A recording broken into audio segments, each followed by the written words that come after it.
Hello,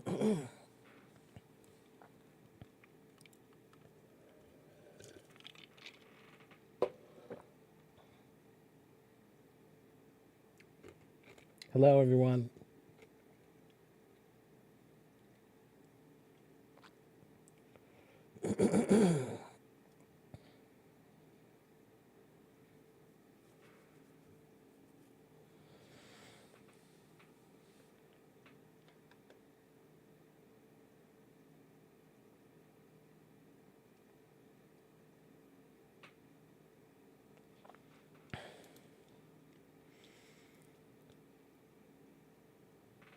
Hello, Margesh and Zari.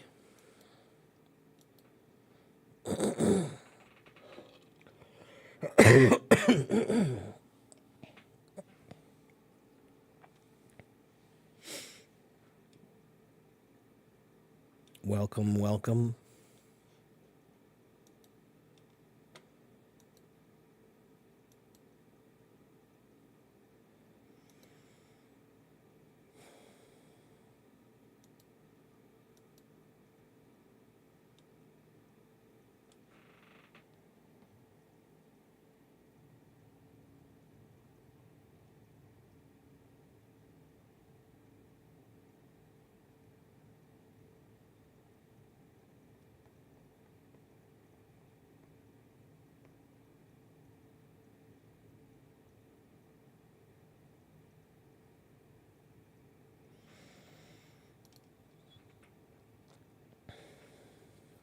Hello, Mira.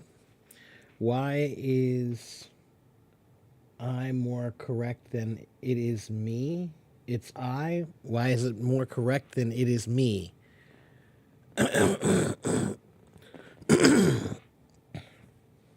Well, that depends on the circumstances, but in most cases, grammatically, it is I is the more correct one because wait 1 second.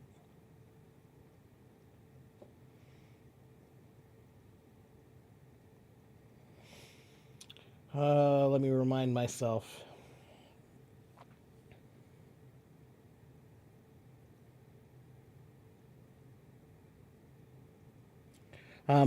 So there are two things going on. One is when you say it is I is the subject of the sentence, right?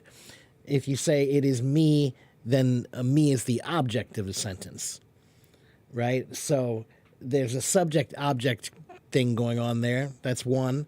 However, in general, the rule in general is that they're both acceptable, but one is considered formal and the other is considered casual. So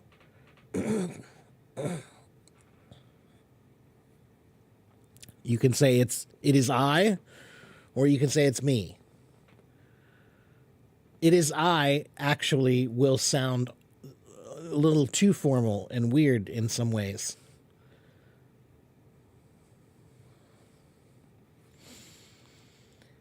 Thank you, Mira, for the gifts. So, hello, welcome to my live stream. My name is Teacher Mark. If you don't know me, what's up?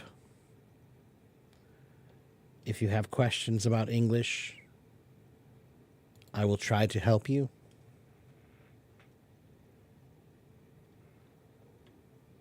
Hello, Mona.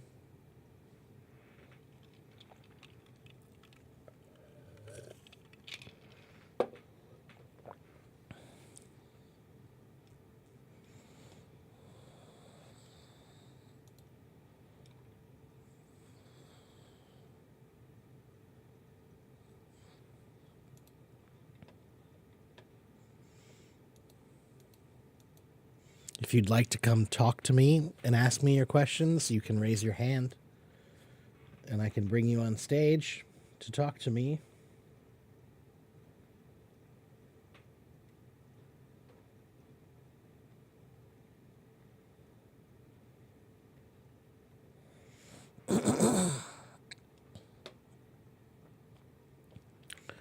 topic is English. Whatever questions you have about English. Hello, Belen.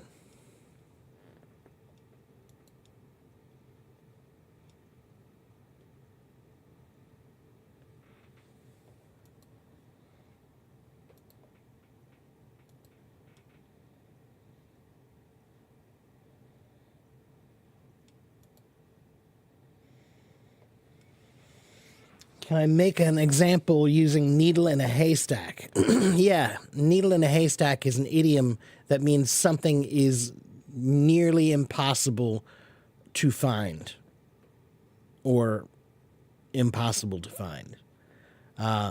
So let's say maybe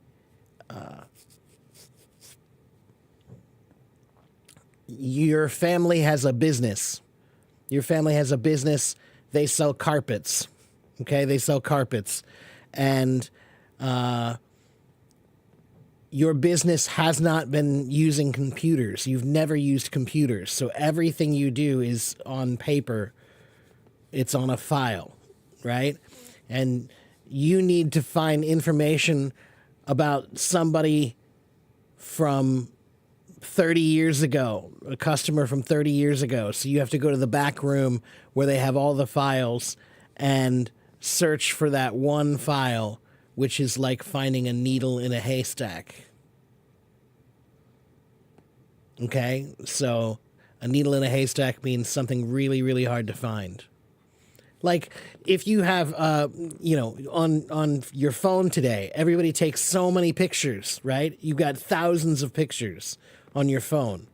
And you're looking for that one picture and you have to scroll through and you can't find it. And you can't find it. It's like looking for a needle in a haystack. And yes, we use that one still.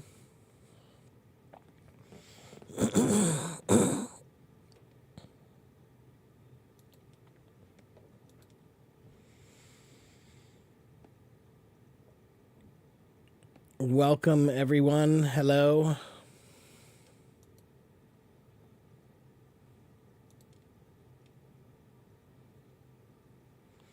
Do you have questions? You may ask me your questions.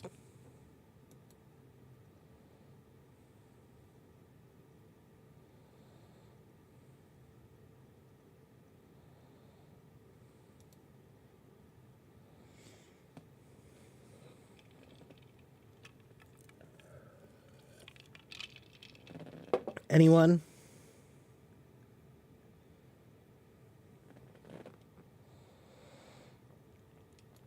Hello, Zachariah. Long time no talk.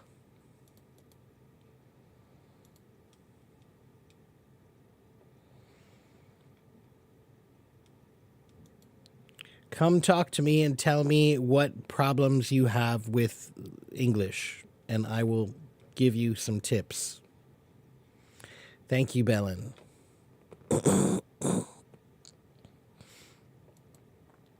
Still need to lose a few pounds, but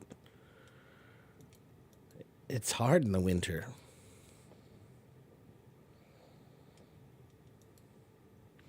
Do you have questions about vocabulary? Do you have questions about pronunciation or your accent? Do you have questions about grammar? Do you have questions about writing or reading or listening? Give me your questions. Can I please teach some practical idioms which are used in daily life nowadays? I can. There's a website you can go to also. It's called theidioms.com.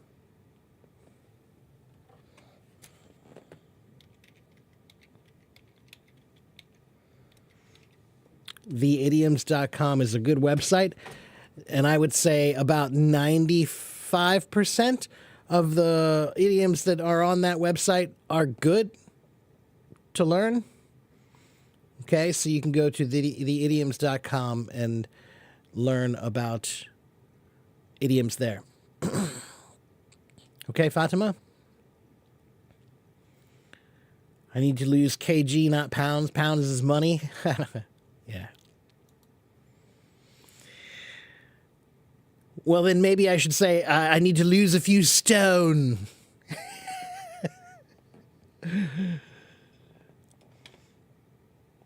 Hey, Ron, when should you use immediately and when should you use instantly? What's the difference? Okay, that's a good question. Let me think about that. Immediately is more often used like a command of some kind, right? You must come here immediately. It needs to be done immediately. There's an imperative when you talk about immediately. Instantly is usually used in less of a imperative way and more of a way that just describes what happened. So, for example, instant noodles. Instant noodles are the ones that you buy at the store and you just put hot water in them and it makes noodles instantly, right? So, in an instant means quickly, in an instant. So I think that immediately is usually used in more of an imperative form. Something is important is happening, something bad is happening, you know, something, yeah, it's an imperative form more, right? But instantly, these days it's easy to make copies instantly. You know, you can speak to people instantly online, right? So if I say I want to speak to someone instantly, that means I want to speak to someone quickly. If I want to speak to someone immediately, that means I want to speak to someone quickly, but I'm demanding it, right? So one is just describing it, and one is demanding it, okay? How to speak quickly and fluently. Well, don't worry about speaking quickly. People spend too much time worrying about speaking quickly. Instead of worrying about speaking quickly, worry about speaking well. When you learn a new language, think about it like you're an actor, and now you have a new voice. Okay? And so when you use your new voice, think about not going fast, just think about speaking well. Okay? Language has no speed. Fast speech is not good speech. Good speech is good speech. Okay? The topic is English. English, English, English.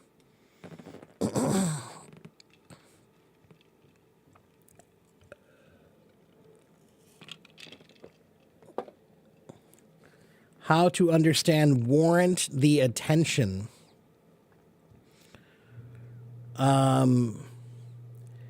If you mean just the phrase warrant the attention, this did or didn't warrant the attention of the authorities. So in this case, to warrant the attention would mean to be important enough to draw the attention to. The word warrant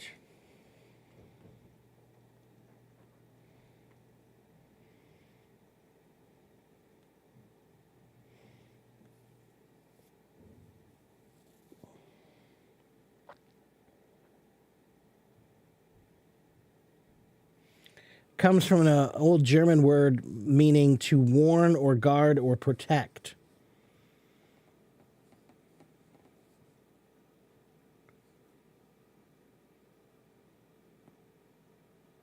And it was sometimes the word warranto meant a guarantor, somebody that would guarantee something. They were authorized to do something. So if something doesn't warrant your attention, it means it wasn't important enough for your attention. it wasn't vital enough or important enough for your intention.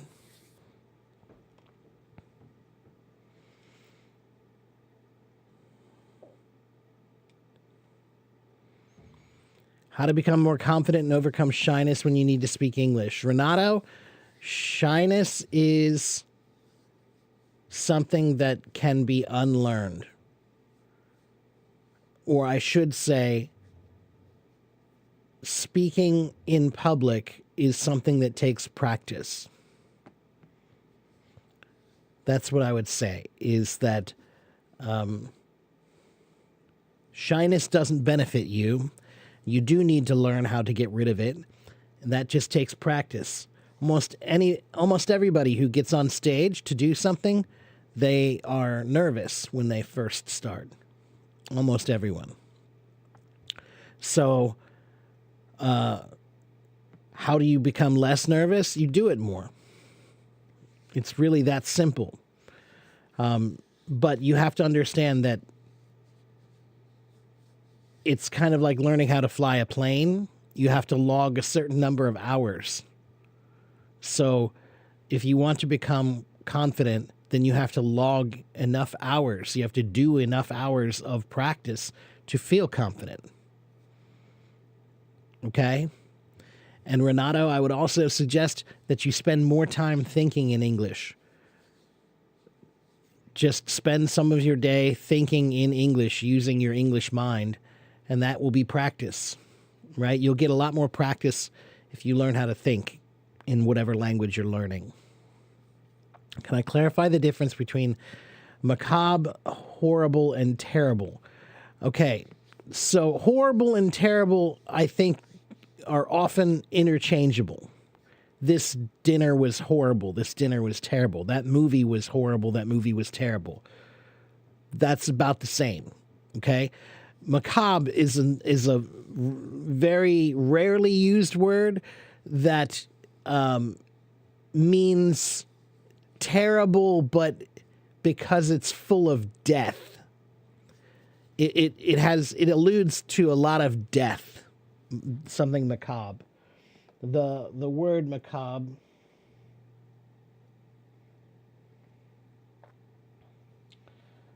comes from the old French word macabre.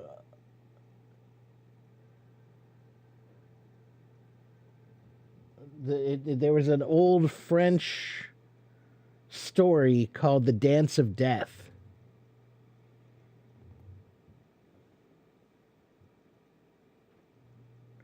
So the point is that when you see the word macabre, it's a word that implies a lot of death somehow, right? So,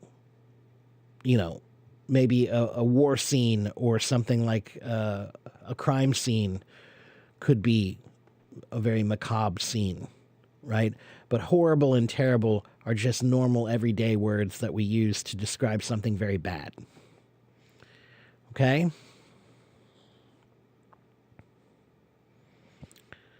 Hello, DK. Hello, Franco. Hello, Hossein. Good to see you. How do you savor? To savor something means to enjoy it more patiently, to enjoy something while you take your time enjoying it, right? So to savor the flavor of your food. Maybe somebody spent a good deal of time cooking your food, right? They really created something beautiful like art, right? And the flavors are amazing. So it would almost be disrespectful to eat it very quickly, where you can't really experience the amount of time and effort that went into them cooking your food, right? So to savor the food would be to take your time and enjoy the flavor more patiently, slowly, carefully, considerately.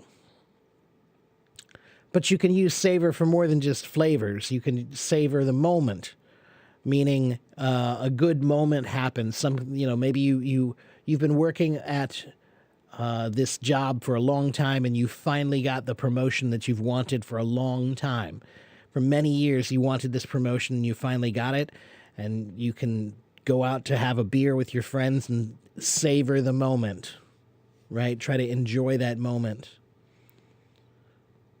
Okay?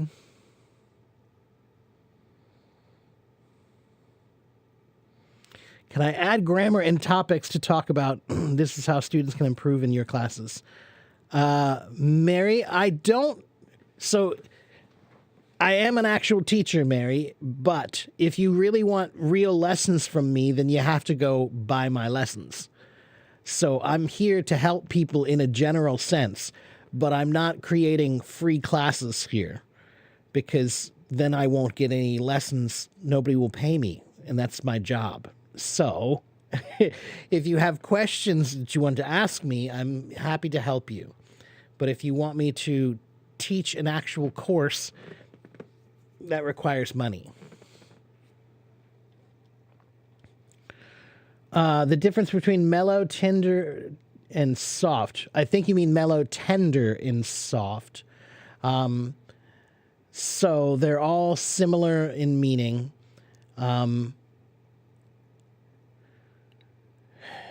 Soft implies something, the way something feels or the way something sounds, right? So something that feels soft is like a rabbit's fur. A rabbit feels soft, okay? The fur of a rabbit feels soft, okay? Or the sound of, light piano music is soft. It's soft piano music, right? So soft is describing something that feels very nice, like rabbit fur, or something that sounds very light and smooth and soft. Okay? Mellow, it's a word I think is best described to mellow something means to make something, the flavor or the strength of something less strong, right? So, maybe somebody will say, I had a bad day at work. I need a beer to mellow out, right? So the beer helps you to feel more mellow, meaning less intense, less strong, less upset. Okay? Mellow flavor would be a flavor that's not very intense. It's more subtle. Okay? And then tender. Tender is a word that we use to describe the way you touch someone or something, or the feeling of meat somehow. So, for example, this steak is very tender. If you have a tender steak, it means it's soft and easy to cut into and easy to chew. It's tender. Okay? Tender could also be used to describe a muscle. If somebody punched you in the arm and now it's sore here, you could say, this muscle is tender. It means it feels bad. Okay, in that case. And then to tenderly touch someone would be to touch someone softly. Okay? But those three words are not directly related to each other. They do have important differences. Is correct pronunciation really important? Franco? If you mean perfect pronunciation, no, it is not important at all. No. Clarity is important. If people can understand what you're saying, that's all that's important. Okay? I don't think it's important to have perfect pronunciation. The purpose of language is not perfect pronunciation. The purpose of language is perfect communication. Can I play some songs? I wasn't planning on doing any music. I'm not really ready for that today. What is the meaning of revolt? To revolt means to fight back against something. The workers revolted, or the slaves revolted against their masters. To revolt means to attack some oppressors of yours. To revolt against whoever is oppressing you. Your closest friend left for Portugal to pursue his masters. I feel surreal not having him around for 2 years. By the way, you've ever been to Lisbon? I've never been to Lisbon, no. And I'm sorry to hear that your friend left. But, these days you can stay in contact really easily. So don't worry about it.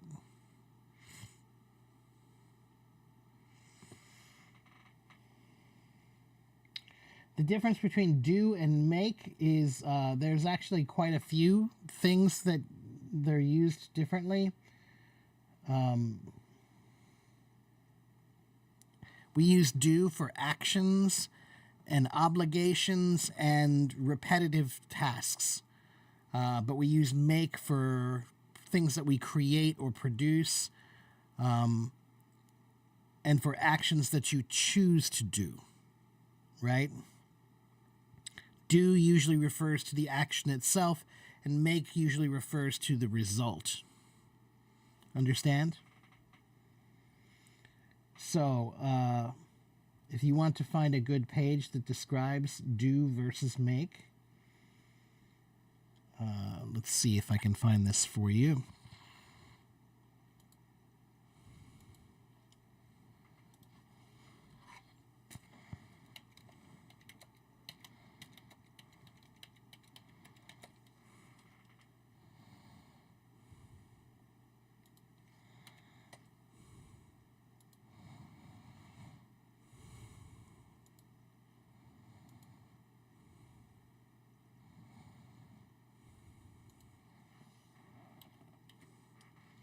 Here's a website that describes all the differences between do and make and how to use them.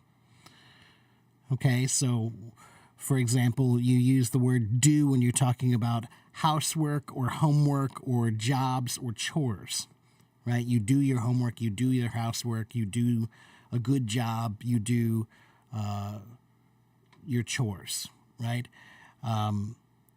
Non-specific activities, we do something, we do nothing, we do anything, we do everything, right? Non-specific things.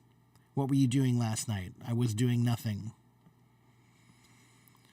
Or when you replace a verb when it's obvious. So do your hair, do the dishes, do the exam, do the laundry. So, yeah. That's to replace a word, right? Wash your hair, do your hair. Wash the dishes, do the dishes. Okay? But we use make when we talk about food, making a cake, making breakfast, making dinner, making a cup of coffee. We talk about make when we're talking about the different origin of things or materials. What is this made from?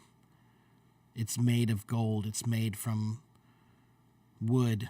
It's made of glass. Right? So go to that website and you'll see a good explanation of do versus make. Okay? Okay. Please be patient. Hello, Sarah. Good to see you. Thank you. If I cannot recognize sounds of certain words, I need to do dictation of these words right. Dan, probably, yeah. Can you give me an example more clearly of what you're talking about? Dan? Can you give me a more specific example of that? Hello, Roya. I'm answering questions about English. Respected class or respective class teacher, which is correct? Those are two different things, so neither is correct or incorrect. What are you trying to say, DK? Yes, I do play jazz music. You find me kind of sad or tired. Maybe I'm wrong.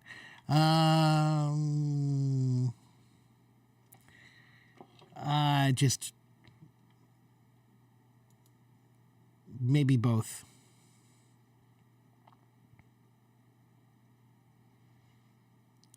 What does jolt and blonde mean? Jolt is a word that is used to describe being like a shocking movement. A shocking movement is a jolt, right? So,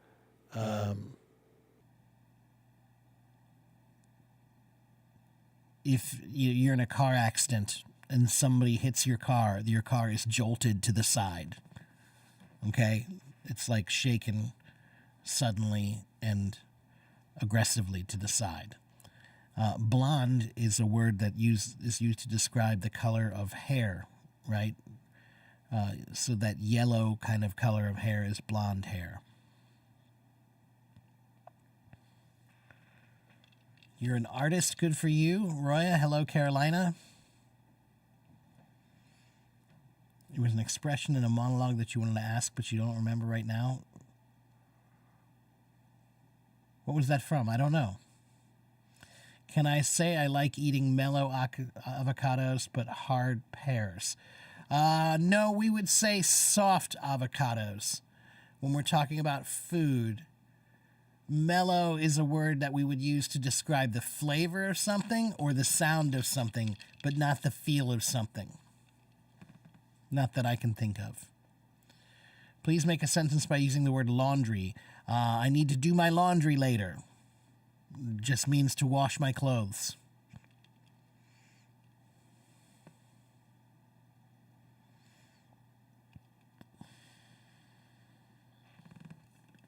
You know the word in reading and writing, but you cannot immediately recognize the word while listening. Yeah, that takes practice, Dan. But, Dan, I will tell you this. Do yourself a favor. Practice listening to the same people over and over again. So, if you're changing the voice you listen to all the time, if you're listening to many, many different people, then you're making it harder for your ears to learn.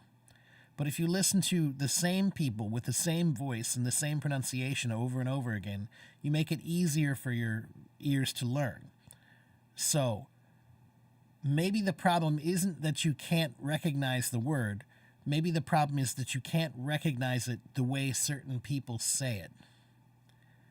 So you need to find 3 to 5 people who you really like the way they sound, and then you need to focus on listening to them to develop your ear. Laundry is a noun. To launder is a verb. To launder, meaning to wash. I need to launder my clothes. Laundry is a noun describing clean or dirty laundry.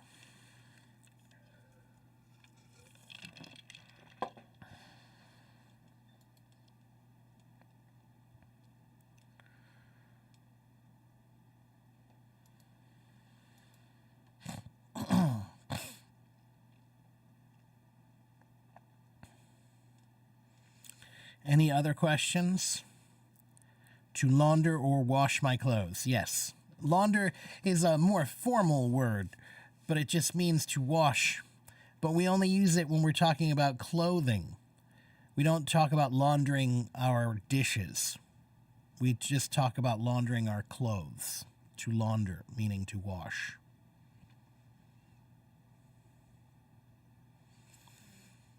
Hello, Simple English.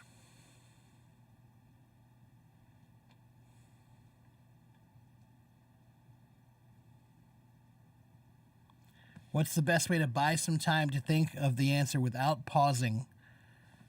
I feel like that's a silly question, Muhammad. What's wrong with pausing? I do them all the time. Pausing, if you do it right, it looks like you're being considerate about your answer. You're considering your words. You're considering your thoughts. Doesn't look like you're stupid, like you can't think of something to say. It looks like you're considering what you should say. So, don't worry about pausing. Just pause better. Okay? Pauses are just like music. You need pauses to make the music sound better. Pauses are important.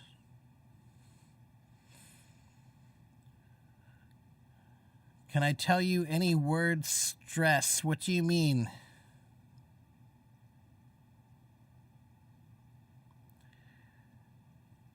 Where are you going, Sarah? What are you doing? Where are you going? I wasn't aware that you were leaving. Oh no. I'm so sorry to hear that. Is there a particular reason why?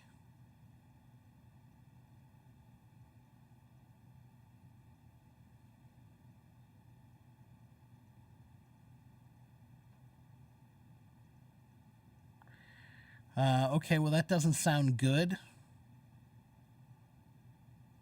Sarah, can you send me a private message and give me some other contact that you have, Facebook or something, so I can stay in contact with you?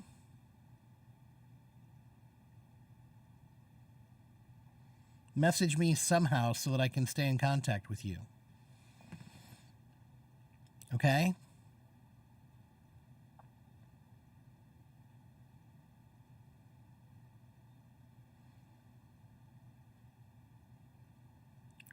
Oh, I'm sorry to hear that you're leaving the app forever, but forever is a long time, so maybe say you're leaving for now. You never know what the future might hold.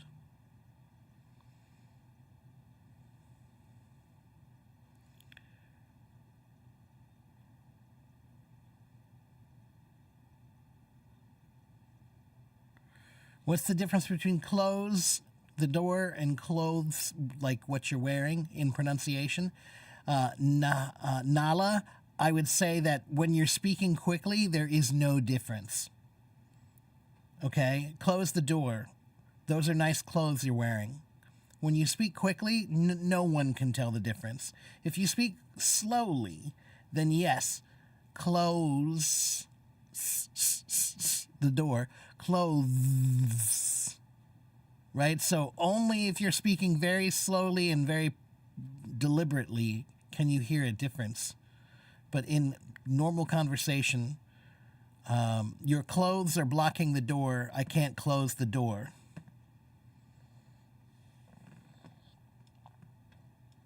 It sounds the same.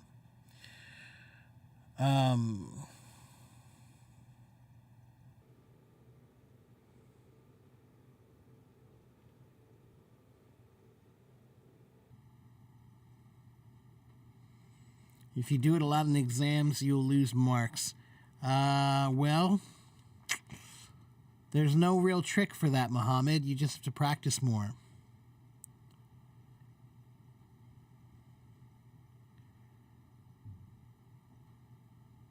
Sarah, I wish you the best, and please make sure you message me to tell me where you're going to be.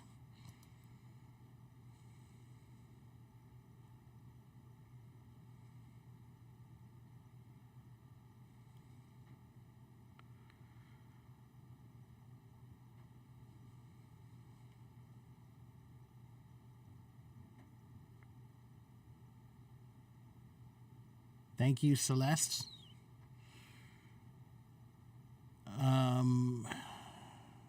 Did I miss somebody's question? I still don't know what you mean by word stress. What's your question about the stress of words? You mean where to stress a certain word syllables? What syllables to stress? How do you know? There is no trick to that.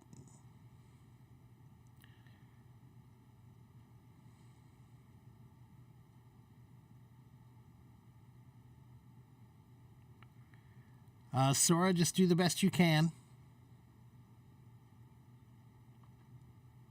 Wind up is a phrasal verb that means to result in or to end up like.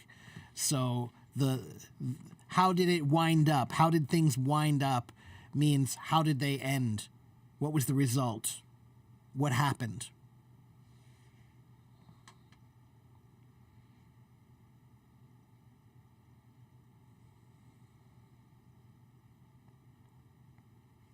Thank you, Sally. You can't remember grammar. What should you do? You need more practice with grammar. Get a good grammar book and a good grammar workbook, and then do it many, many, many times. Grammar is boring. Grammar sucks, but grammar is one of those things that you can only really learn by doing it a lot.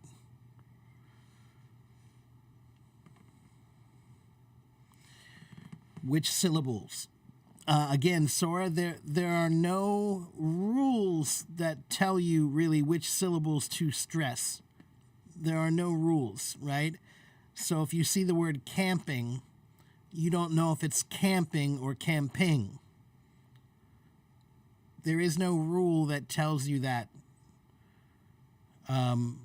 You just have to get more practice listening to hear what the words sound like. Okay? More listening practice. What's the best way to deal with a question that you do not know as an English teacher? Don't be afraid to say, I don't know. Write it down and go find the answer. Giving an answer to a question is like cooking. When I cook dinner, I look at a bunch of different recipes and then I create my own. So, when someone asks you a question you don't know the answer to, go do some research and read 3 or 4 or 5 pages about that thing and then give them your own answer, right? Create your own recipe. Okay?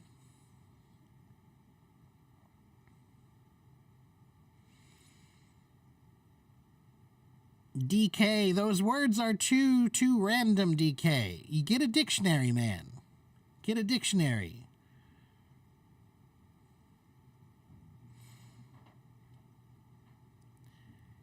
Is bunch of and a lot of different? No. A bunch of something and a lot of something, that's about the same meaning. How to write the best essay? Well, essays take practice, but it depends on what kind of essay you're trying to write. It's better learning grammar and conversation to keep them in our mind more. Same with reading storybooks. Well, that depends on the person, Roya, but in my experience, the difficult parts of grammar are something that you should just practice until you kill it. Really, just get a workbook and you need to find the things that you're really bad at. There's maybe 5 things that you're really bad at in English grammar. Find those 5 things and practice them all the time. And that will do a lot of good for you.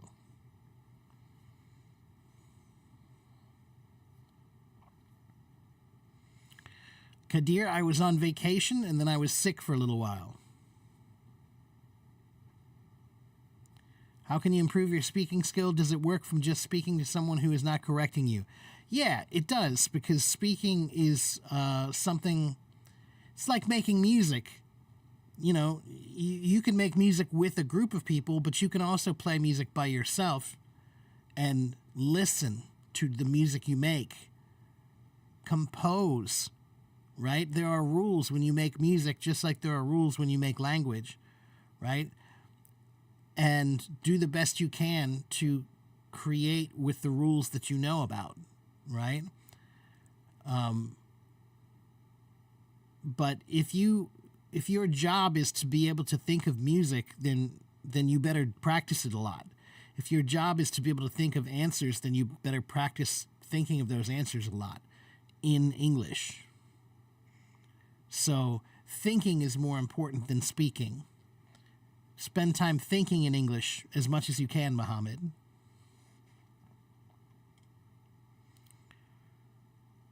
Is it important to have a standard language when we learn English? Celeste, if I understand your question correctly, it helps if you're learning a certain standard of English. Yeah, it helps if you are learning formal English. I don't think it's a good thing to learn informal English or informal language when you begin. I changed my hairstyle because I grew my hair longer. That's all. I just haven't had a haircut in like 2 months. You got confused about the word yoke. A yoke is something that you put on an animal to harness its power. And it can be used figuratively to talk about harnessing the power of something else.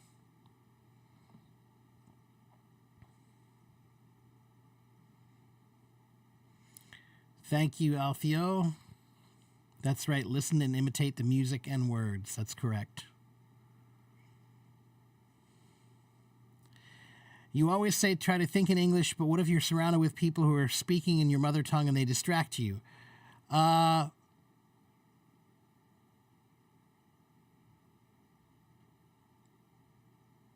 When they're speaking around you, you can still be thinking in English. But maybe it's less important that you worry about that time. Instead, when you're not surrounded by those people, that's when you need to make sure that you're using your English mind as much as you can so that you're not being distracted. Okay? Yeah, it's a little hard if you're trying to speak English in your mind and everybody's speaking Arabic around you, or Persian around you. Then, yeah, it's hard to think in English, right? So what I would say is that's a difficult thing. But when you're not surrounded by those people, then you really need to focus on practicing thinking in English then. Okay? What's the difference between a prerogative and a right? Oh, that's a little subtle. Let's see.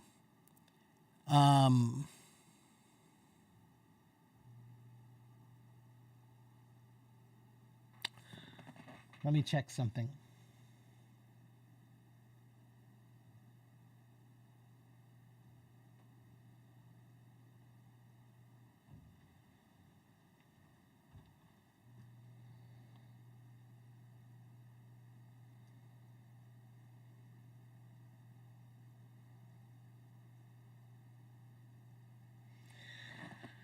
So, a prerogative and a right are almost the same. A prerogative is more formal, and it's something that has been granted to you by someone.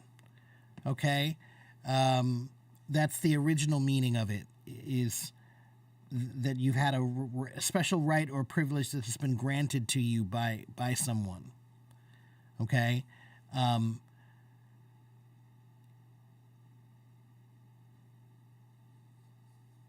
Right is a more common word that is used to describe the feeling you have of privilege in some way to do something.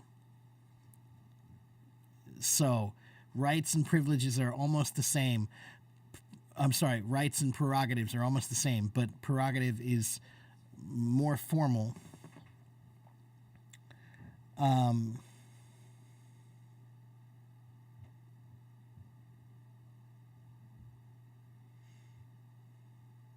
It actually, the original meaning is to ask before.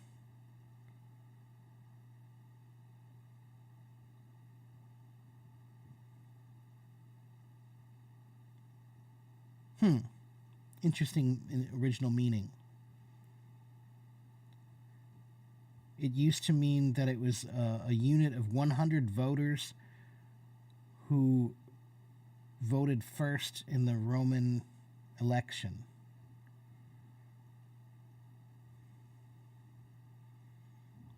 So it was their prerogative. They were there to ask before others. Pre meaning before, and rogare meaning to ask. So, yeah, that one's a little complicated. In most cases, I would say the difference is just formality.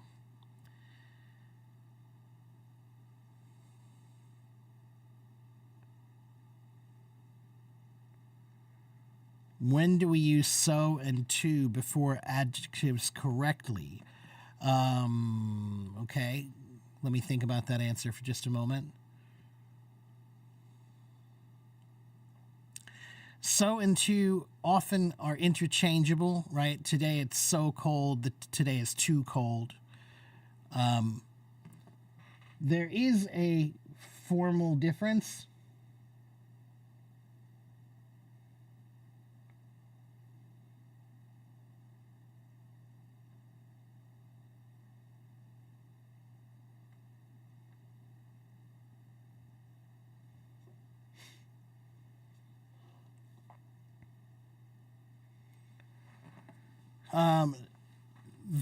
There is a technical difference. The technical difference is that so is used to emphasize something, but to is used to talk about an excess of something. So if I say today is so cold or today is too cold, they mean the same thing, but one would be talking about so cold meaning it's an emphasis on cold, right? Like very cold, okay? But too cold would imply that there's more than we want. But it's the same meaning, right?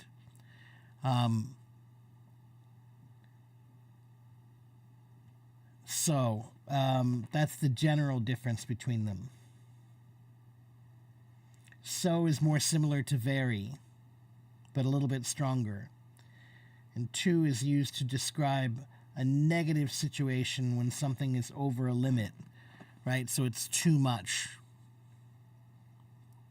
too loud, too strong, too spicy, right? It's talking about over a certain limit.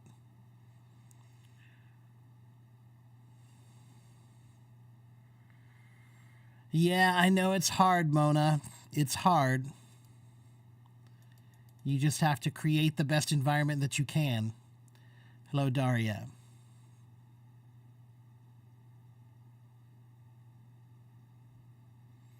Hello, Alan. Hello, Ahmed. I'm fine. How are you?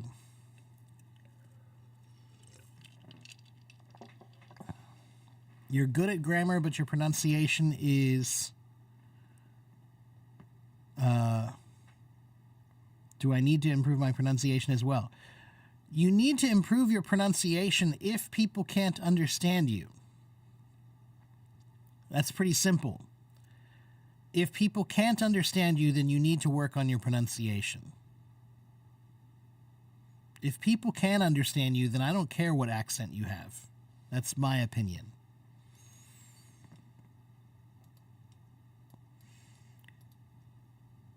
Would anyone like to come talk to me? I can help you with your questions, or I can help you with your accent or whatever. Raise your hand if you want to come talk to me.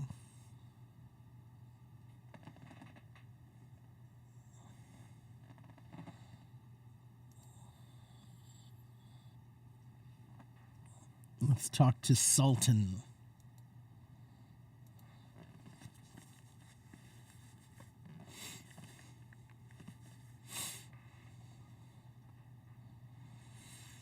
Hello, Sultan. Hi. How are Hi. you? I am fine. How about you? I'm good.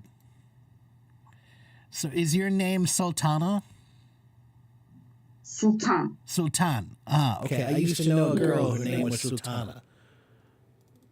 Yeah. I don't know. Yeah. So you're from Turkey. Are you from Istanbul or where?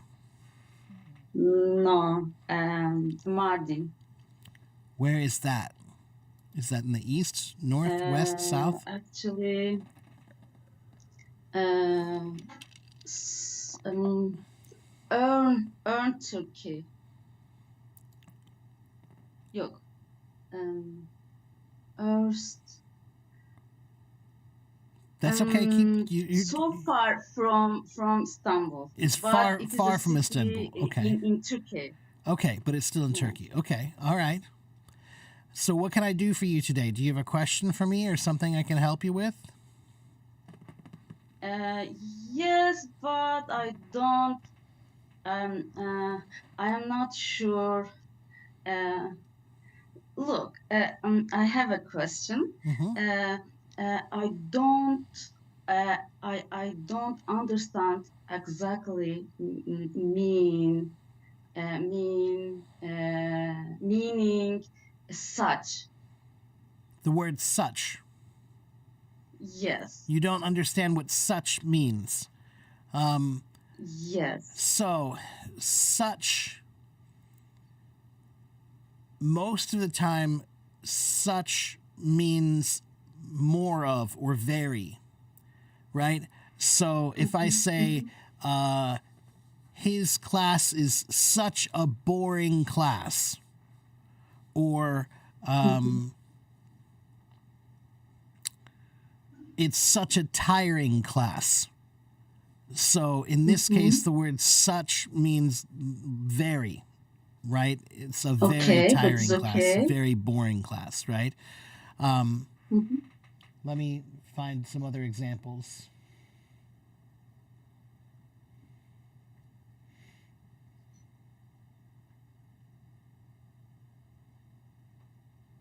For example, such a good thing. Yeah, such a good thing, deed. right? Yeah, if you say Girl. it's such a good song, it means just very. It's just a very good song. It's such a good song. Such can mean a type, a certain type of something. So if you say, I have been involved in many such courses, many such classes, that means many classes that are of that kind, that same kind. Right? So such can mean of a type or a kind sometimes. But when you're talking about it's such a good movie or it's such a good song, that just means very. Yeah, to emphasize it more. It's such a cold I day. thought maybe there are other meaning about such, not just very. There's two meanings generally. The one is very, and the other one is a kind or a type of something, right? So you could say, like, there's no such thing. There's no such thing means a thing of that kind. There's no such thing means a thing of that kind, that type, right? So in that case, the word such means a kind or a type of something. Yeah. Let me see.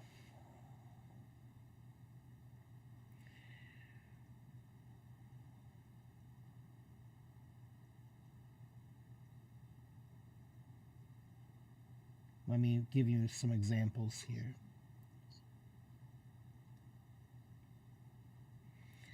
If somebody says, you're such an angel, you're such an angel, in this case, it just means like really or very. You're really an angel. Yeah, that's all it means in that case. She has such lovely hair. She has such lovely hair. Again, it's just to emphasize more. You could just say she has lovely hair. She has such lovely hair. It's more. It's emphasizing it more. Let's see. We had such an awful meal at that restaurant. We had such an awful meal. So again, this case you're talking about, it's not just awful, it's such an awful meal. It's really awful, right? So in that case, really or very, right? But if I say such an accident never should have happened, such an accident, in this case, the word such doesn't mean very or more, it means a kind, that type of accident. So if I say such an accident should never have happened, it means that kind of accident should never have happened. Okay, the type of. Yeah. So those are the two ways that we usually use such. Somebody said China has such long highways. Yeah, in this case, that word such just means very. Okay. Okay, it is good. Got it? Yes, I got it. Yeah, that's a difficult word. That's a difficult word. Yes, exactly. For me, it was.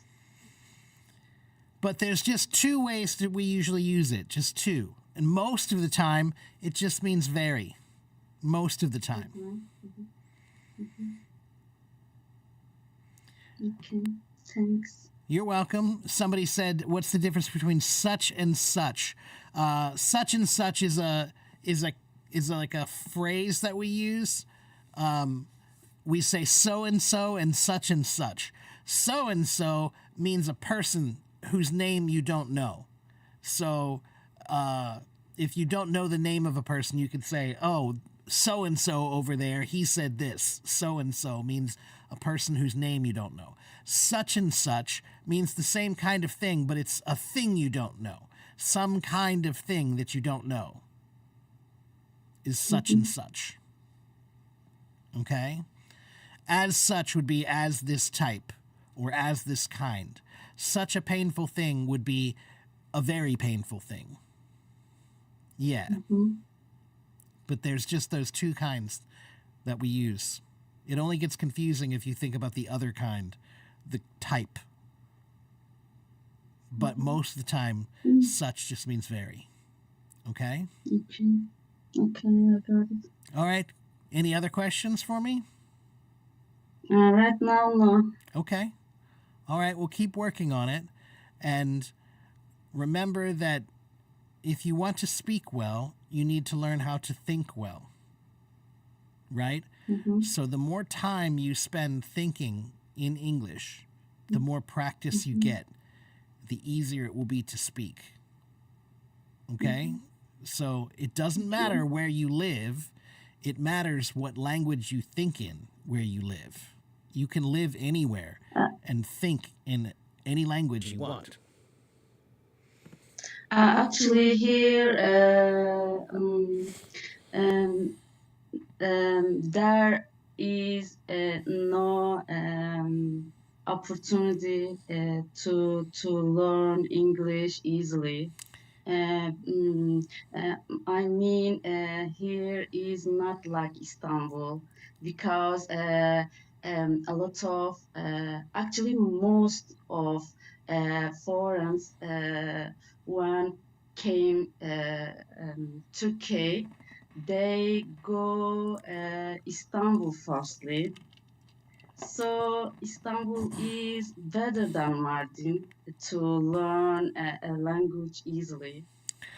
Right. There are always some cities where you have a better opportunity because they're more international. But that doesn't mean you can't do it where you live. It just means you have to make the environment in your mind. You have to make an environment, English environment here.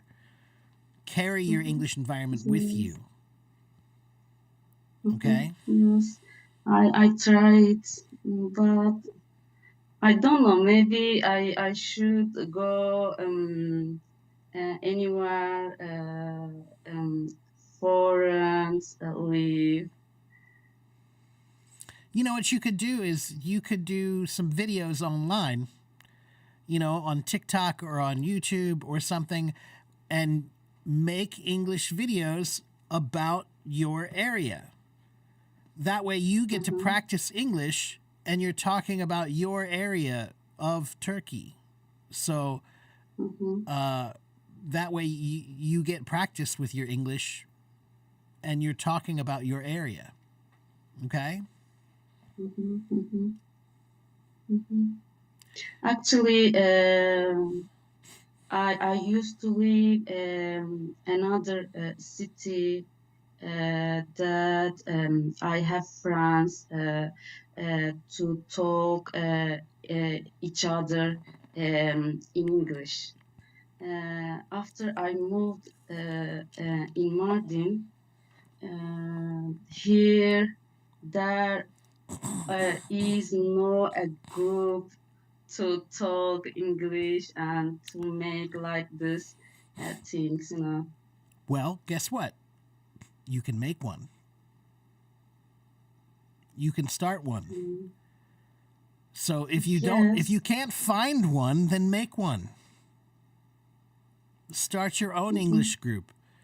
You just need one other person who wants to practice English. You can find one other person who wants to practice English in Martin. So yeah. find them and Mhm, go have coffee. And, then you can say every Thursday at 5 o'clock, we're having coffee in English. And you can invite more people. So start your own. mhm. Maybe I do it, right? Yeah, you can do it. Yeah, start your own. Okay. Okay?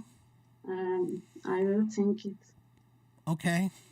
All right. Well, Sultan, Okay, keep working see. on it. Keep practicing. And come back and see me Okay, again sometime, thank. okay? Okay, see you then. Okay. Bye bye.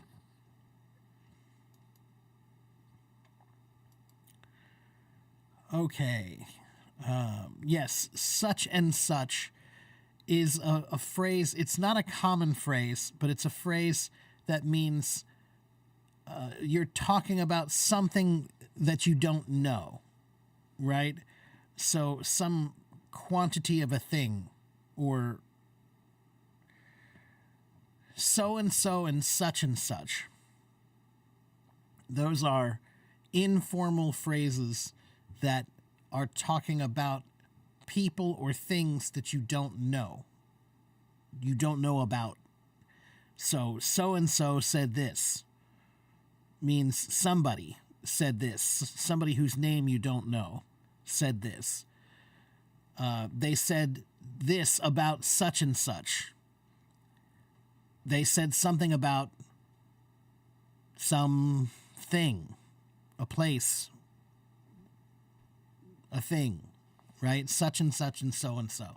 But again, not common. Not common, I would say.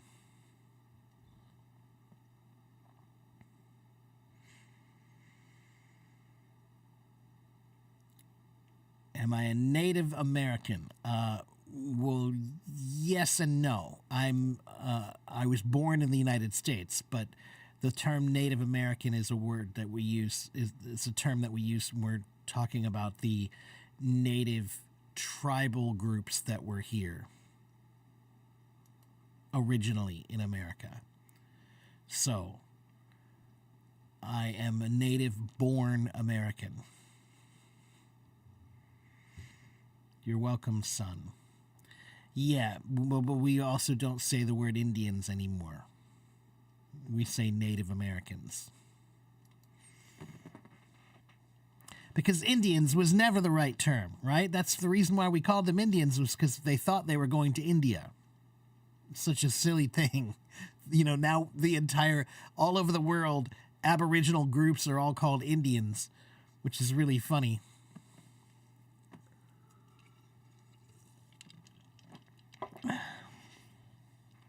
Why are they called Indians? Because originally, Christopher Columbus and the people who were trying to come to the United States, they weren't trying to come to the United States. They were trying to find a way to get to India. They were trying to find a quicker way instead of traveling by land or traveling by boat all the way around South Africa. They were trying to find another way to go to get spices in India and China. So they were trying to find a route to India. So when they landed here and they saw the people, they called them Indians. But if they're not from India, so they're not Indians, right?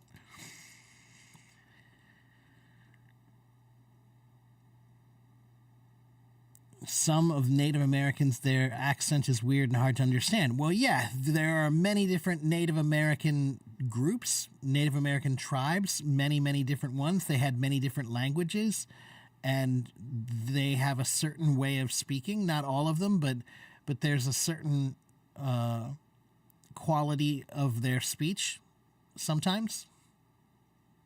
Can I talk about the word though? Carlos, the word though is usually used, I call it contradictory though. So it's used at the end of a phrase. For example, when you say something like, I want to go play at the park, but it's cold though. So I want to do this, part A is what you want to do, but there's something contradicting it that's going against it. right? So, but it's cold though, right? And the word though emphasizes it. So you could just say, I want to go to the park and play, but it's cold. But when you add the word though, it makes it stronger, right? It makes the contradiction stronger. Okay, so is it like but? It's similar. Yeah.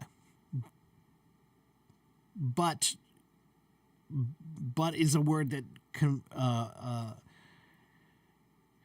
it's a word that combines ideas, right? I'd like to do this, but blah blah blah blah blah, right? So that goes in the middle. And but can be used with though. I want to go to the park, but it's cold though, right? So let me think of some other examples.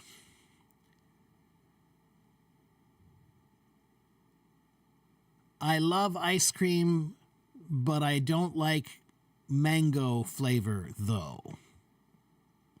Right? So I like ice cream, but there's something going against it though. Okay. I like spicy food, but not too spicy though. All right?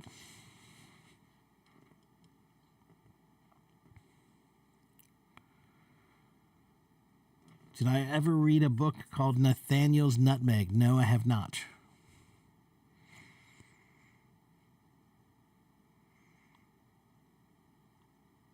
You like me, but what?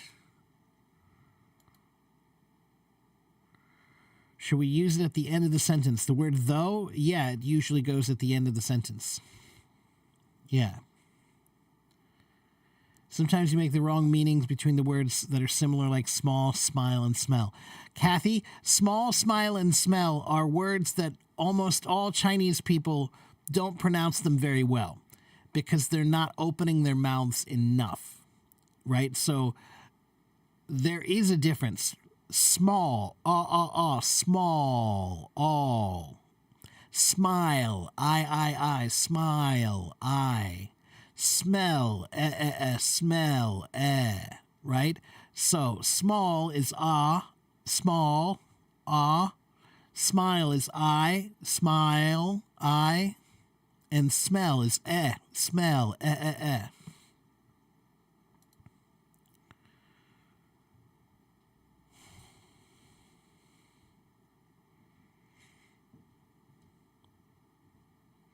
Can I give more examples for though? Sure.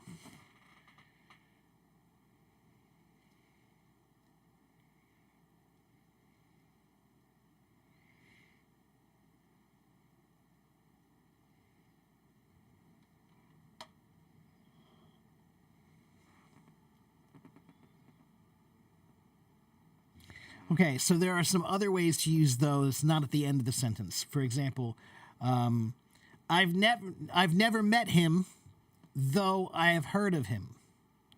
In this case, though just means but, right? Or you could say, though I know you're telling me the truth, I still have a hard time trusting you. Okay, now though is at the beginning. And in this case, it means although, right? Though I'm sure it's a well-paying job, I have no interest in it. Again, it contradicts. There's two phrases that are going against each other, right?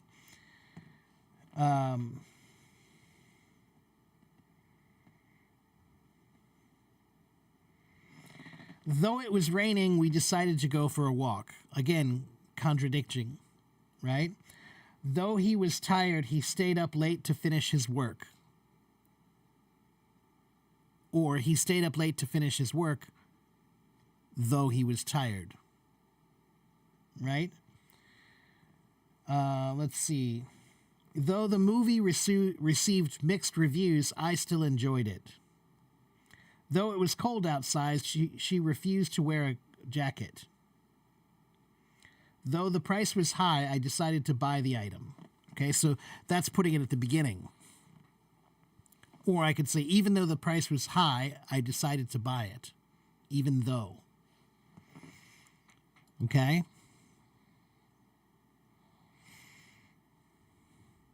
Hello, Miguel. Okay, let's see. What else do we have here? Can I explain just? Paolo wants to know. Just. Sure.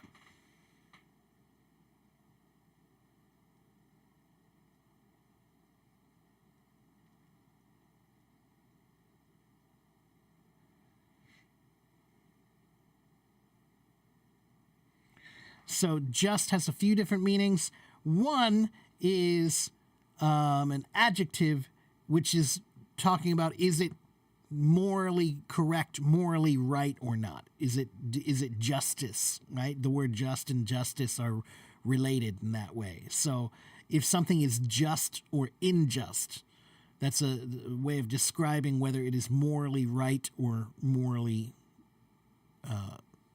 unacceptable or wrong, right? So that's one way. But then there's also, as an adverb, when you describe something as that's just what I wanted, in this case it means exactly, right?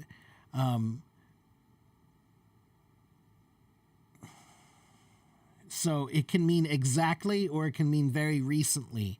So you could say, I've just seen that movie, or I just saw that in the paper. Means recently, right? So it's raining. Oh, it's just a little rain. In this case, just means exactly, but you're saying a little, just a little, right? So you're emphasizing how little it is, right? It's exactly a little bit. Okay? Paula? How do you pronounce the word overwhelmed? Overwhelmed. Overwhelmed.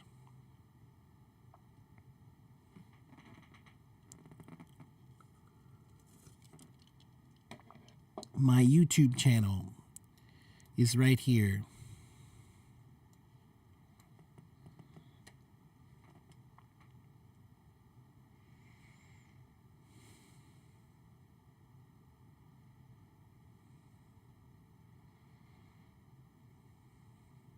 Is though THO the same as though? Though THO is technically wrong, it's not correct ever. Informally, some people will write the word though, THOUGH, and they'll just write THO. Short. But that's informal, and if you do that in school, it will be wrong. Never use the word THO in a formal way, ever. Only informally can you use it that way. What's the difference between though and although? Most cases, none.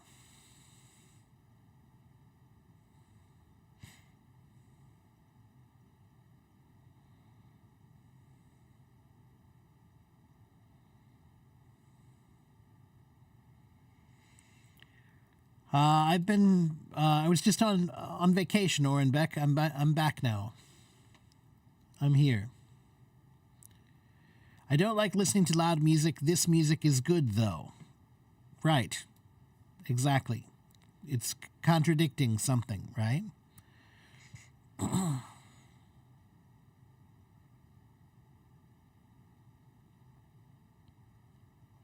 Want to practice singing in a high pitch? I don't know. Not a singing coach. Is there a verb time when you use the word just?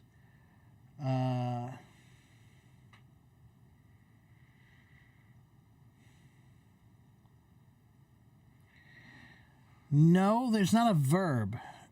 It can mean exactly, meaning that's just what I needed, exactly what I needed. It could mean recently, I just saw that in the paper. I recently saw that in the paper. It can mean a little bit, right? It's just raining a little. It's just a little rain.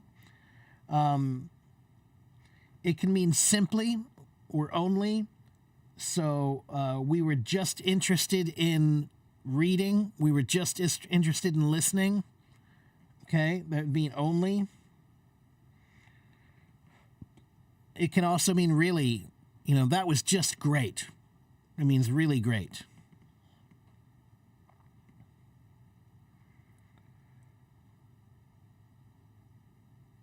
But I don't see any way that I would say you can use it in a verb sense that way.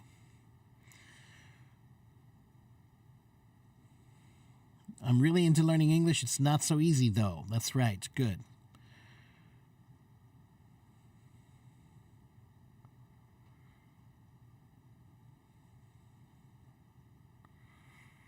Gamma, I don't know anything about singing.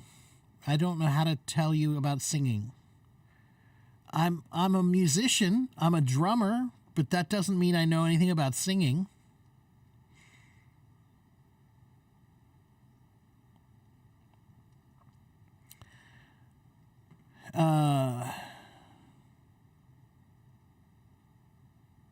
How to use neither will to be? You mean putting those together?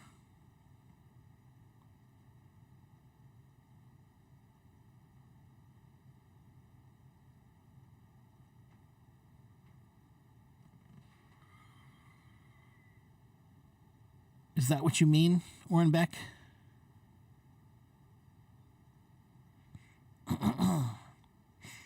Yes, I am a teacher.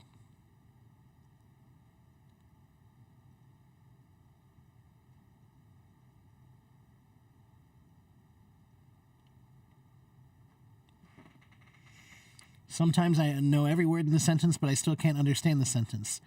Yeah, that happens. That happens in any language.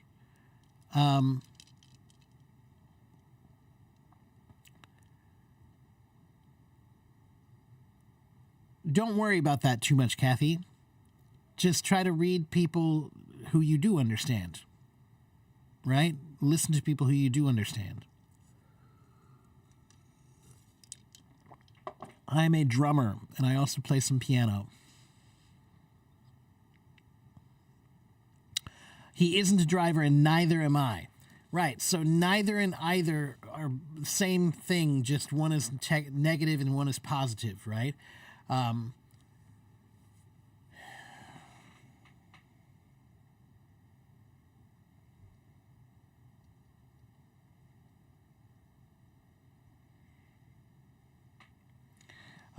We have two dogs, neither can sit, meaning neither of them know how to sit, right? Jenny didn't go to work, neither did Jane, right? So you're talking about two people who both didn't do something, right? Neither Ben nor Max will talk to each other. Okay, neither of them will talk to each other. They won't, right? Which one do you want? Neither. I don't want this one or that one. Neither. Okay? It's like a negative form of both.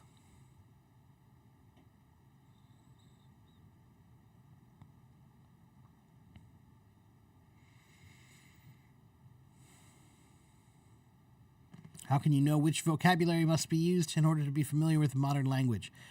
Sabrina, you can't.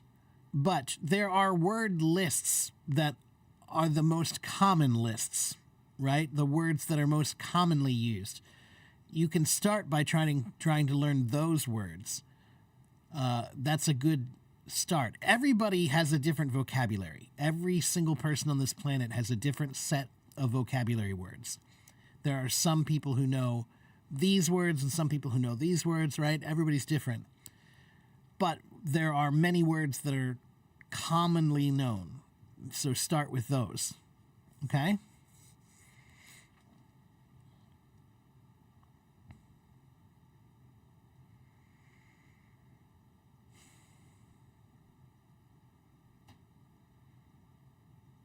Either you or her may come with me. So in that case, it's a positive, right? Either you or her may come with me, right?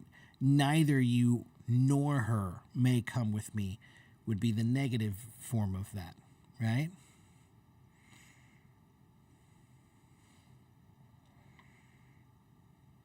Hello, Giuseppe. Hello, Sal.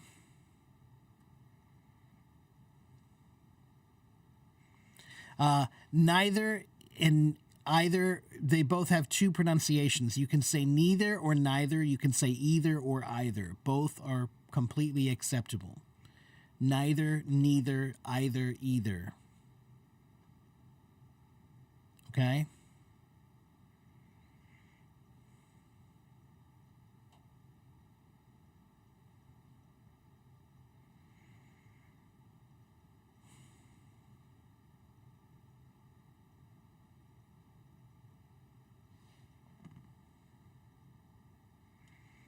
Yes, that's why. Okay, and Pro tips. What are tips that I can do for improving your English? Princessa, watch my YouTube channel and you'll get lots of tips about improving your English. What's the name of my school? What do you mean? Where I teach? I teach online.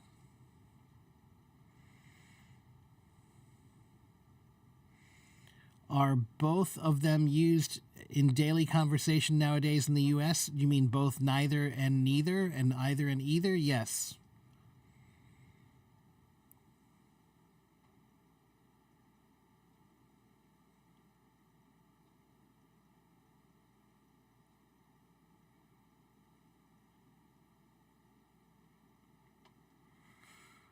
Ezra, I don't understand your question.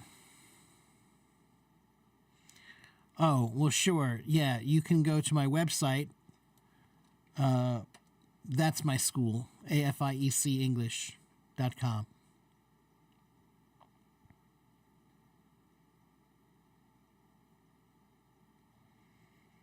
What's my recommendations for improving your listening? Find people who speak well first. Practice listening to the same people over and over again. If you just go on YouTube and listen to different people every day, you're making your job harder to listen. I know you want to understand everybody, but you can't. So start by making your listening more consistent. Choose people who speak well. Find people who speak well. 3, 4, 5 people. Find 3 or 4 or 5 examples of people who you really like the way they speak and follow them, listen to them every day. That'd be my number one recommendation for improving your listening.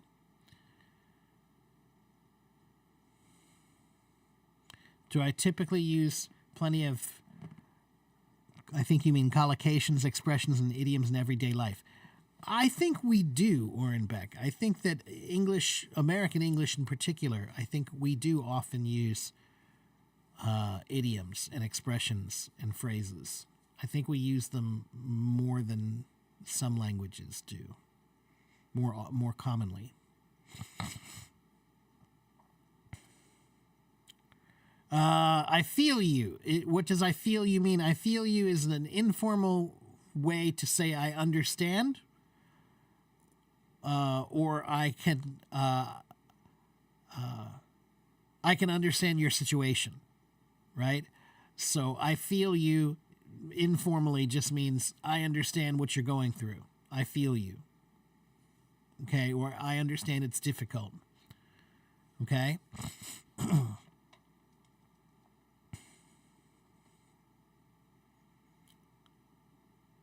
It can mean both. It can mean I understand your situation too. Yeah. How can you speak more? You can understand, but you don't speak. You can't speak. Practice thinking more. Start with practicing in your mind. Your mind is a language practice room. Start practicing in your mind every day. If you can practice here, if you can use it here, then you can speak it when you need to. Okay?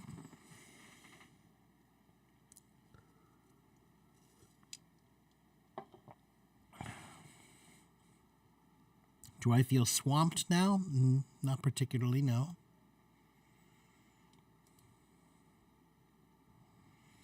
How long does it take to learn English? That's up to you. It depends on you. Everybody's different. When will Teacher Clay be back? Maybe Friday. I just talked to him just the other day. He was going to come today, but we didn't get it together. But he's coming back soon. You can find me here on YouTube. Can I type a reply?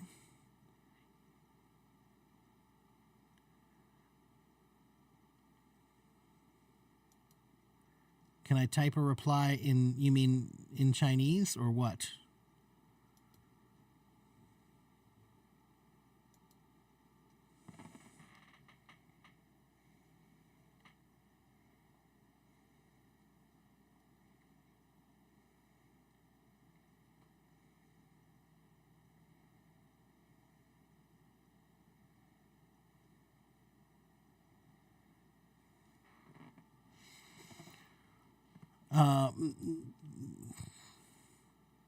Megaran Shibutongda. Everybody learns differently, so there is no one answer. I'm a teacher.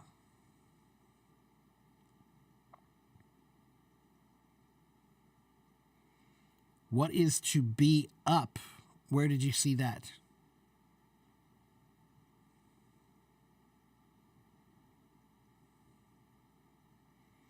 Can I recommend a book for learning English for ESL students who just learn spoken sentences and phrases mostly used in dialogue? Dr. Sam, I would say not a book, but eslfast.com is a website that I use with a lot of my students. It has about 3,000 short stories for beginning to intermediate level. Okay, so I would say not so much books as that website is great. Okay? I do not have any children.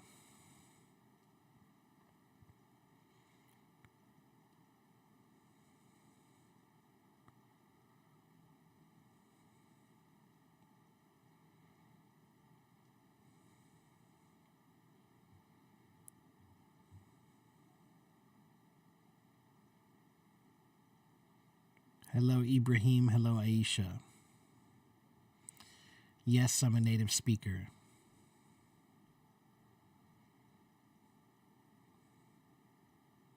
It's a common phrase that can be used interchangeably with busy.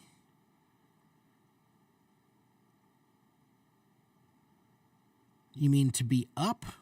I've not heard that. Maybe I'm old. I've never heard anybody say I'm up, meaning I'm busy.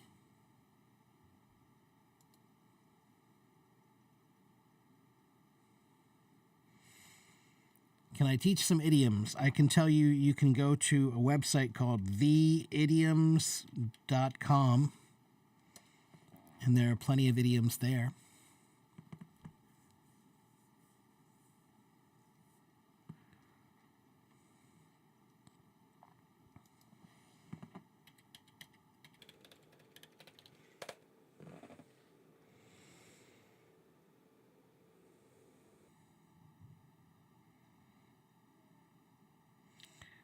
I teach online, Lolo.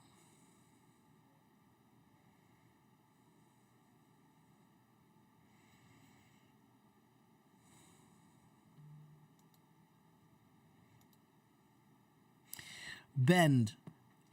如果你要学英文，我觉得你第一次你需要学很简单的英文，所以你需要学1、2、3、4、5、6、7、8、9、10 right?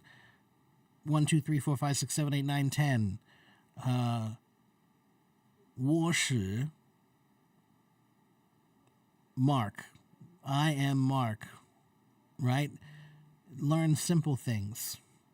Start with simple things.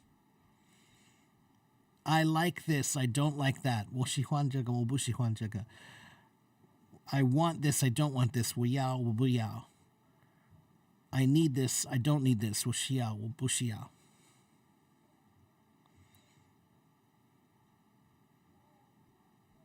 OK， 第一次你需要学很简单的英文。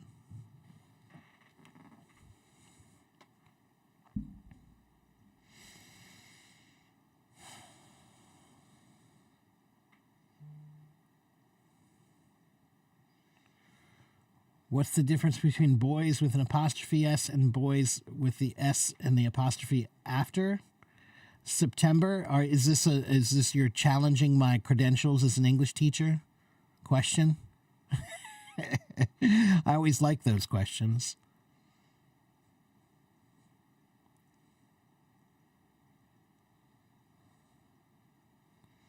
Do I request money? I do. If you want to take private lessons from me, then yes.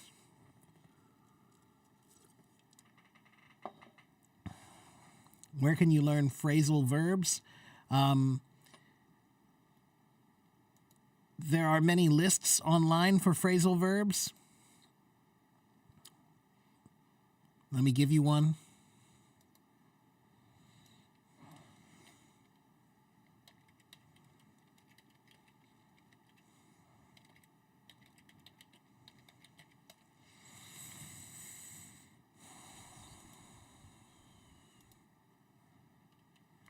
Here is a list of phrasal verbs that you can start with, 200 of them. Okay?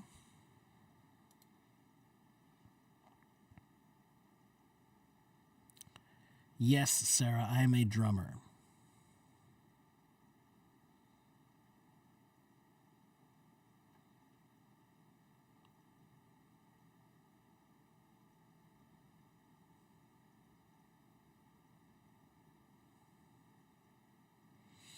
You've downloaded an app for learning English. Okay, that's good.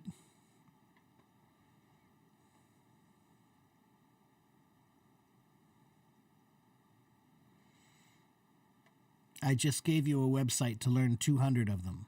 Okay? Hello, Julio Rene Zapon. That's okay. I'm answering his questions.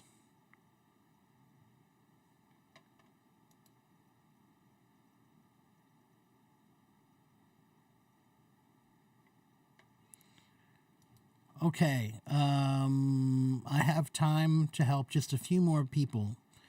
If someone wants to raise their hand and come on stage, or you can ask me your questions in the comments here. I have just a little bit more time.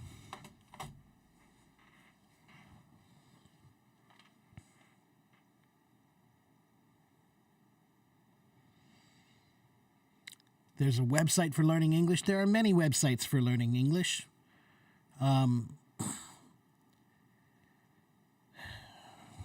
Why don't you try this one?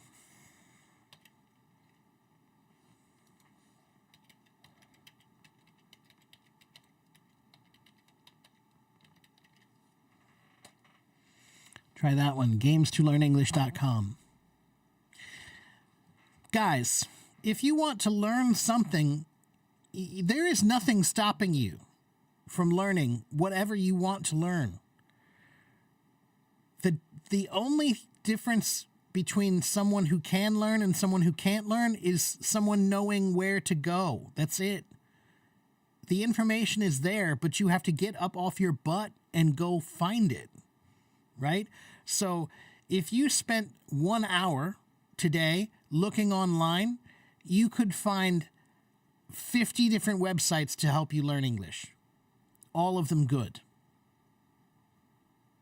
Okay? Even some of them could be bilingual, right? In your native language as well. It's not hard. Okay? So if you want to learn something, you can, but you have to go sit down and find the information and create a plan. It's not that hard.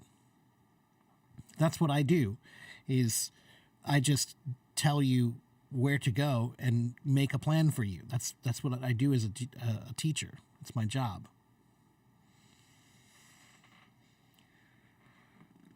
What's my biggest hardship in teaching? I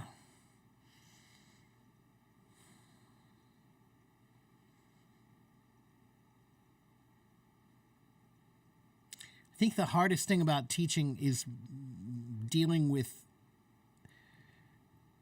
education as I think the hardest thing about being a teacher is when people don't appreciate what education is truly for, which is to make people better, right? To make a better person. That's the purpose of education. But I would say 90% of the world doesn't view education that way. They view education as something to help you make money. So that's the biggest hardship with being a teacher, is if you don't understand the purpose of learning, if your purpose in learning is the wrong purpose, then it's difficult to make those learning connections with your students that you really need.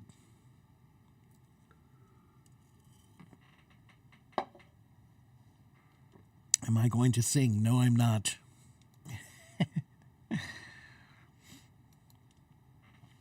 It's incredibly easy to acquire knowledge online these days. Well, I would say yes and no, Dr. Sam. All of the information is there, but it's also, the internet is also full of garbage. So saying that all the information is there is like saying everything you need to build a house is at the garbage dump. But you have to go find it. You have to dig it up. You have to clean it. You have to set it up. You have to make it right, whatever. So that's the internet. The internet is like the trash dump. Everything is there somewhere, but it's all in a trash pile. A giant trash pile.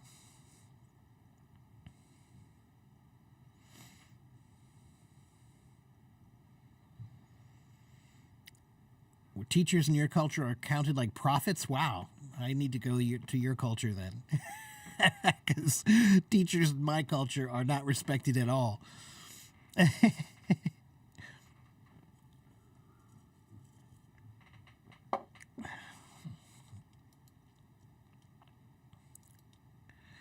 Okay. Does anyone else have any questions for me about English before I get going?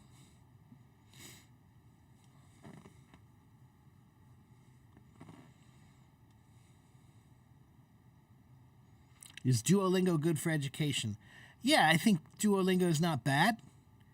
I think that the problem is that you're looking for one thing that will do everything. There's not one app that will teach you everything. There's not one book. There's not one video. There's not one channel. If you want to learn, then you need to find every app, every book, every channel, every video, every teacher, everything that you can find. Okay? Do I think it's necessary for an English learner to read Shakespeare's plays? No, I don't think it's necessary. And depending on what level of English you're learning and what your purpose is in learning English, I think that sometimes it's not a good idea to study Shakespeare. Like, there are people who are studying Shakespeare who don't have a good grasp of basic English yet. And now they're learning Shakespearean English. That's not a good idea. But, to be or not to be, Romeo, Romeo, wherefore art thou, Romeo? It's good. It's great. But it just depends on what your purpose is. And sometimes people are learning that before they really have a good grasp of basic English. How to kill your nervousness. Do exactly what you just described. Kill it. You have to kill it by doing it every day. If you do it every day, you won't be nervous anymore. How to learn American accents. Are American accents better than British accents? There is no one accent that's the best accent. Whatever accent you want is the accent that's the best. Okay? No, American accents are not better than British accents. British accents are not better than American accents. It's a personal preference. It's like rock music and jazz music. Whichever one you want, that's fine.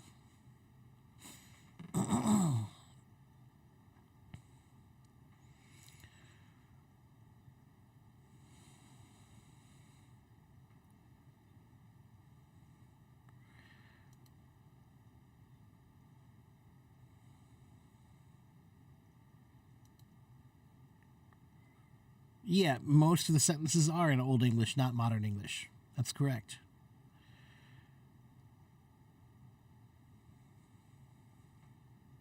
What's the difference between incumbents and employees? Incumbent is a word that we don't use usually when we're talking about workers. We use it when we're talking about politics. So the person who is returning from politics from the previous term, that's the incumbent. An employee is just a worker for a company. So I don't think there are many situations where we would use those words interchangeably ever.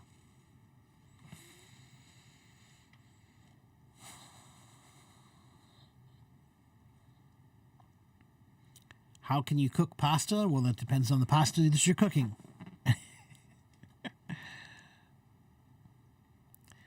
You have a problem when you go to interviews, you get blank. How can you overcome that? Go do more interviews.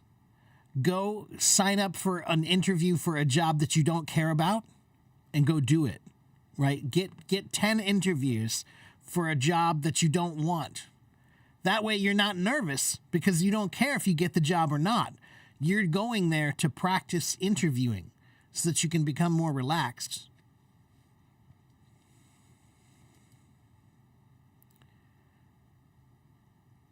Does mimicking American TV shows help to learn the American accent? It can.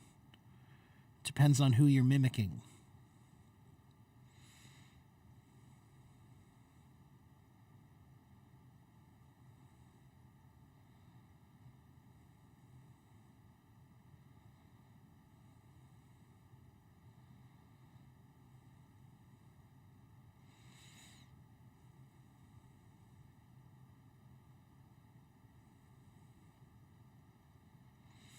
Okay. Well, I think we're just about out of questions here. Get a good grammar book if you want to improve your grammar. You need a good grammar book. Let's see. Basic English Grammar is the most popular one, but it's not my favorite one. English Grammar in Use. English Grammar in Use is the most popular English grammar book, but that's not my favorite one. My favorite one is called Basic English Grammar by Saddleback Publishing.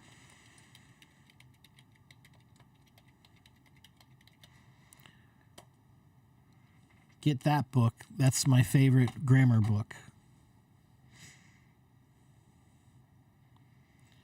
What about pronunciation? What about it, Kasim? Is learning grammar important? If you're at work, grammar is important. If you're at school, grammar is important. If you're taking a test like the TOEFL test or the IELTS test, grammar is important. But if you're not at work and you're not at school and you're not taking the TOEFL test, then no, it's not that important.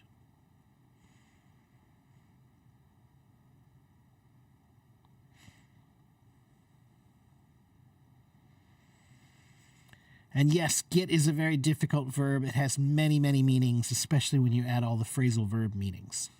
Take also. Difficult. Yes.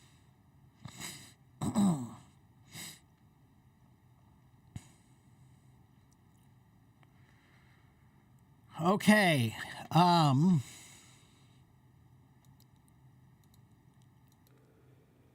That's going to be it for me today, everybody. I need to go back to do some other work. So, make sure you follow me. Come back and see me again sometime. Okay? I'll be back on Friday. For sure. Okay? Come bring your English questions. Come raise your hand and come on stage and talk to me. Practice your English. All right? Grammar is boring for me too. I hate grammar. I'm an English teacher, but I hate grammar. Grammar is the number one reason why people don't like to learn any language. But you have to get through it. You have to get through it, you know? There are better ways to learn it than others. All right, everybody. Take care. I'll see you guys next time. Have a good morning. Have a good afternoon. Have a good evening. Bye-bye.